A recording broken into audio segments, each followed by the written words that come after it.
які самі тягнуться до книжки з назвою «Хорор». Що тут ще? О Боже, це поради, як писати хорор. Я думаю, я маю це купити просто для інституту масової інформації. Horror business. Selling, marketing, promoting. It seems to me it's like Russian way of doing horror. Так, давай, поїхали. Вперед, давай быстро это сделаем. Writing mysteries. Слухай, а що, Норвегія, от реально, дивися, у них купа книжок, як про те, як писати книжки. Я так розумію, що це інвестиція в майбутнє. Ти знаєш, що перш ніж писати щось треба знати, як писати? Не знаю, я думала, що для цього треба талант. Ні, можна... А виявляється? Можна навчитися. Так, ну що? Yes. Yes? А моє обличчя точно попадає в кадр? Да, попадає. Здається, що десь сюди мені в грудь це. Ні, попадає. Точно? Ну добре, ладно, довіримося професіоналу. Кажи. Зараз трошки можу... Тобі англійською відповідати, так? Так. Окей. Ну, на жаль, я не можу бути з тобою там, тому що нема місця і я одна. Ну я буду нема кому дивитися знімати. на тебе, щоб тобі не було сумно. Окей. Питай, не соромся. It's common situation. Одну хвилинку, Sorry. We are doing a little interview here. Sorry. I'm a modern writer from Ukraine, so I write here too. Press freedom in Ukraine is threatened from several sides. Russian propaganda and state. The international press organization Reporters Without Borders puts Ukraine right on 127th place of the total of 180 countries in its annual press freedom index for 2014. And today we are talking with Oksana Romanjuk, Director of Institute of Mass Information in Ukraine. Hello. Oksana, the Institute of Mass Information has monitored violation of freedom of speech in Ukraine since 2003. How press freedom in Ukraine has evolved in recent years? Well, the situation changed abruptly actually during the last year. I would say there is situation before the Maidan Revolution and after the Maidan Revolution. Because before we had vertical censorship, we had attacks on journalists mainly from state officials, from police. We had really high level of impunity. And after the Maidan Revolution, there appeared absolutely new challenges like informational war from Russia, like combat situation and journalists who were killed in combat situation.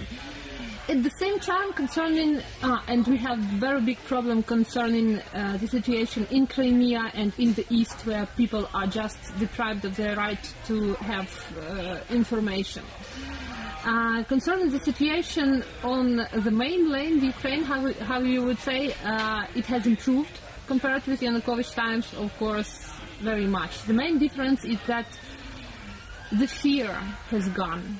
I can tell by myself that there were criminal cases against journalists. Journalists were searched, persecuted. There was surveillance over journalists. My own laptop was withdrawn. There were criminal cases against me. I was interrogated several times. All my office employees were interrogated. My family was searched and interrogated.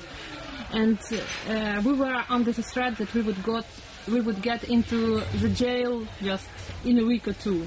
Right now, you can criticize president, you can criticize government, it doesn't matter. The situation is different because instead of vertical censorship of the president and government, there is censorship of media owners. There are 5 major media owners in Ukraine, each of which follows his policy, views, they influence editorial policy their own way. So we need to introduce transparency at media market, and this will help us to change the situation, because there is a real monopoly at the market which influences. And who are those people who own mass media in Ukraine? You said it's only 5? Yes, there are 5 major oligarchs.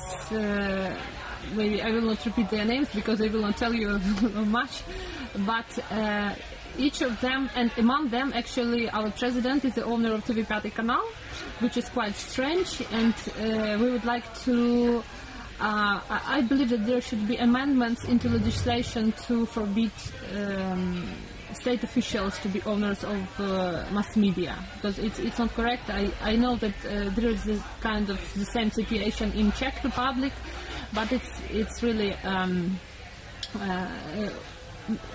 however, I can't say that there is much pressure upon 5 Canal.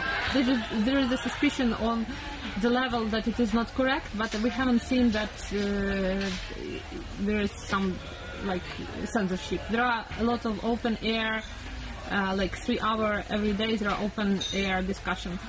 As for the news, yes, of course every owner pursues his views. Like Kolomoisky, he would criticize the government, the president, like Inter TV channel, whose owner is Firtash and Lyovochkin, they and there is a suspicion that there is Kremlin money behind them, they would criticize everybody. So there is a lot of criticism, there is a lot of pluralism, and I would say that there is a lot of polarization at the media market. I do not see that it's writing so much about freedom of speech. What?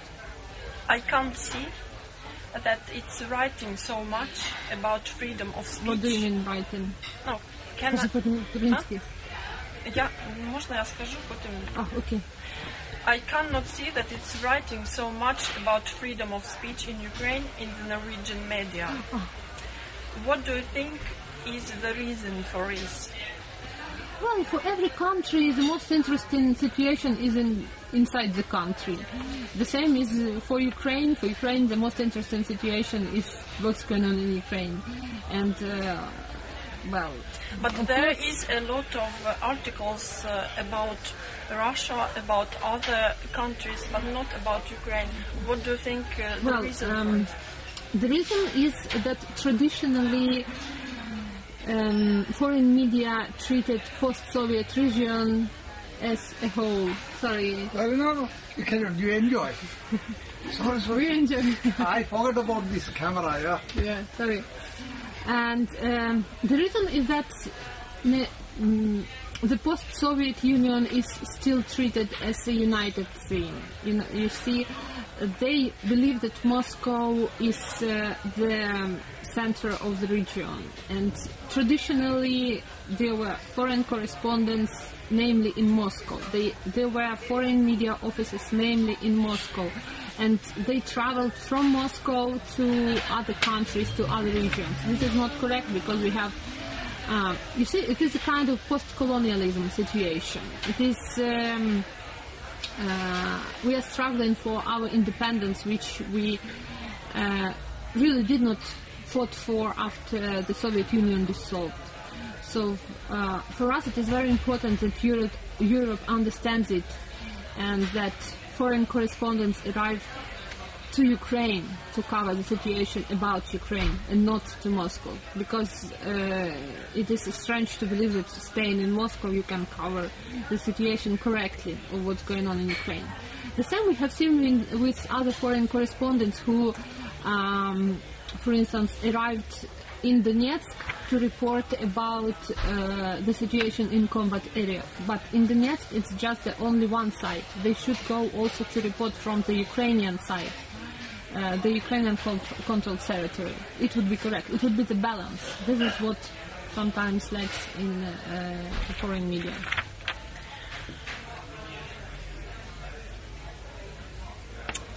from IMIs webpage, I can see that you are updating and writing about the single attempts to stop journalists. Can you say something about the increase of attempts to stop journalists from doing their work or attack on journalists, and who are the people behind such attacks? I can't say that there is increase on attacks on journalists. Clearly there is a decline even by figures. We have recorded only 18 cases during the first 4 months of the current year. The major aggressors are at the local level. They are like local guards, local officials. However, we had several cases at the level of central power, like journalists were attacked by deputy interior ministers of Ukraine, and after that attack, both deputy interior ministers, they had to resign just in several days after they attacked the journalists. And this is probably one of the major changes if you compare with Yanukovych government, because during Yanukovych times they attacked and there was no response to neither to journalist investigations nor to attacks on journalists. And now we have really this big difference when attackers have to publicly resign and publicly apologize. So, however, we are still waiting for investigations of cases of attacks during Maidan. So it's not perfect. You said that the world don't know so much about Ukraine. That is why it's not so many information, not so many writing articles about it here. So, what is the biggest freedom of speech cases in Ukraine now? Well, the biggest freedom of speech cases, the latest one was when journalists did investigation about Deputy Interior Minister's mansion. His name is Chevotar. They were attacked by guards of his mansion, and he had to resign because of that. And one of the most painful cases is the death of journalist Sergei Nikolaev. He was killed, he died from shelling in the Donetsk Oblast. He was in bulletproof vest and in helmet. However, it did not save him, because safety equipment is not enough. It's also knowledge that matters. There were 15 colleagues, people around him, and nobody could save him. He had arterial bleeding because a grenade splinter hit his arm, and he just died from bleeding, although he could have been saved. And what is about a prominent Ukrainian journalist known for his pro-Russian views, Buzina? Oh, Buzina is not actually, he's not prominent, he's not journalist. He himself called himself a writer. He's the author of some 8 books, some strange books like Women Should Live in Harems and all that stuff, that famous Ukrainian poet Poroshenko is a drunkard. He was appointed as chief editor of Segodnya newspaper in January, but in a month he resigned. So he resigned in middle February because he couldn't find common language with the collective. There were some internal quarrels. But how investigation? Yes. And by the time he wasn't really a media person in Ukraine. I know that he traveled a lot to Russia and he spoke there as a media expert. He also had a blog, so we didn't really regard him as journalist, but like a media expert. Of course, it's terrible that a person was killed at a plain daylight in the center of Kiev, and we know that the investigation is continuing. They have 7 witnesses because it was done in the plain daylight, and we know that the investigation is almost over because we constantly communicate with the Interior Ministry, with national deputies on this case, and I believe that in the nearest weeks the outcomes on investigations will be publicly announced. And I believe that it is very important to announce it and to name the real instigators. Doesn't matter who they are, but they should be named. In this case, should be investigated. This is not democratic way if people are killed in the center of Ukraine. For me personally, there was an impression that it was done in a form of a show, to turn attention. It was done during the Putin's press conference, and it was immediately in the air. So I don't know. I will not comment. We will wait. We will wait for the results of the investigation. Okay. Anyway, it should be investigated, and it should be our main difference from the Putin regime, that we really investigate cases and we really punish those who are guilty. Doesn't matter who is the person, who is the victim. How the freedom of speech... Одна минута. Хорошо. How the freedom of speech situation in Russia is different from Ukraine? It's a pity that we know very little about the situation of freedom of speech in Russia, because it is a year already that we meet at different conferences, not with Russian media experts, but with representatives of Zvezda TV channel, of Life News TV channel, who speak not about the Russian situation, but about Ukrainian fascists. So I believe that there is a very high pressure upon Russian journalists, upon Russian media, and we know that they are blamed as foreign agents. I mean, those NGOs who try to defend freedom of speech. So there is no really strong media community in Russia. There is no solidarity, unfortunately. And it is a matter of local grassroots to start it, to fight for free media, for free speech. I hope someday that they will be successful in it. In one of your articles, you called the situation in the Crimea as the information ghetto. What? Information ghetto? Yes. So, the situation... Хорошо. Сколько вам нужно минут? Мне нет уже больше минут. Все. Скажи мне адрес. Может быть, я побегу за тобой. Ну хорошо, давай быстро про Кримею. Куда нужно идти, я отведу ее. Ладно. Серьезно отведу. Ну хорошо, давай про Кримею и мы... Напротив министерства, помнишь? Да, я знаю, где это? Гестапо, хорошо, я помню. Хорошо, давай. In one of your articles, you called the situation in the Crimea as the information ghetto, and you have a lot of evidence of physical and mental violence against the journalists there, even for the old materials and something that they have said for a long time ago. Well, how is the situation there now? Okay, well, the situation in Crimea is very bad because after April 1, Roskomnadzor stopped registration of